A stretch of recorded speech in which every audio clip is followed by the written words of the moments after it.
So the question I received this week was about Romans chapter 9, verses 20 and 21. And I want to read it. It says, "But who indeed are you, a human, to argue with God?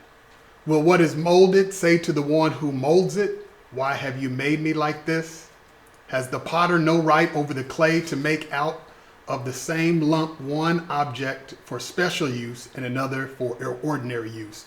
So the question was, can we take our complaints to God? And the answer is absolutely yes. We see it in the Old Testament, especially with the prophet Jeremiah. Jeremiah actually blames God in his prayer for his predicament. And just all throughout that prophetic writing. So what I'm reading here in Paul, he says, who are you to argue with God? I think what he's trying to emphasize is that we don't know everything. We only have our limited understanding. God has a bigger picture. So how are you, or who are you to argue with God when you don't see the big picture? However, it does not mean that we cannot take our complaints or grievances to God. Again, we see others do it. And what kind of God would it be if God were not willing to listen to our concerns?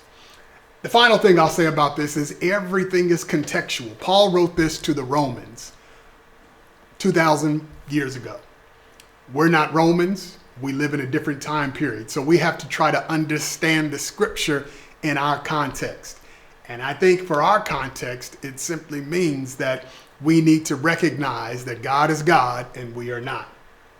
But God is so awesome that we can still take our concerns, our questions, and even our complaints to God because God is able to handle it all.